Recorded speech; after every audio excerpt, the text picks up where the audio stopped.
Hi friends, welcome to kitchen of recipes. Upma అండి, జీడిపప్పు ఉప్మా. వాటికి కావాల్సిన ఇంగ్రీడియంట్స్ ఆనియన్స్, పచ్చిమిర్చి, తాలింపు, ఆయిల్ అండి.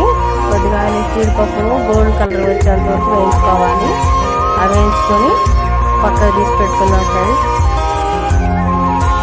అదే ఆయిల్లో పచ్చిమిర్చి, ఉల్లిపాయలు వేసి వేయించుకున్నాం. అవి కొంచెం మగ్గిన తర్వాత తాలింపు గింజలు 2 స్పూన్లు వేసుకున్నామండి. కరివేపాకు 3 రెమ్మలు వేసుకున్నాం.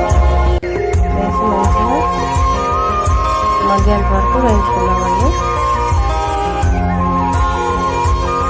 అలా గోల్డ్ కలర్ వచ్చేంత వరకు వేయించుకోవాలి. కొద్దిగా అల్లం పేస్ట్ వేసుకున్నామండి, 1 స్పూను. అల్లం పేస్ట్ పచ్చివాసన పోయేంత వరకు ఆయిల్లో వేగనివ్వాలండి. వేగిన తర్వాత వాటర్ పోసుకున్నామండి. గ్లాసున్నర రవ్వకి 3 గ్లాసులు వాటర్ అండి.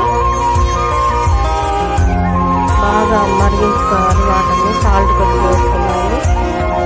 రుచికి తగినంత సాల్ట్ వేసుకున్నాం. మూత పెట్టి మరిగించుకున్నామండి. ఇప్పుడు రవ్వ యాడ్ చేసుకున్నామండి.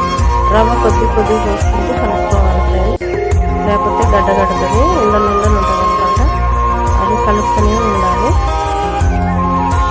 అంతే ఫ్రెండ్స్, ఉప్మా రెడీ అయిపోయింది. జీడిపప్పు ఉప్మా రెడీ. పైన జీడిపప్పు, క్యారెట్ వేసుకున్నాం ఫ్రెండ్స్. వేసుకున్నాక ఒక 5 నిమిషాలు అట్లా మూత పెట్టి ఉడికించుకోవాలి. అయిపోయింది ఫ్రెండ్స్, ఎంతో రుచికరమైన ఉప్మా రెడీ. జీడిపప్పు ఉప్మా రెడీ. సూపర్.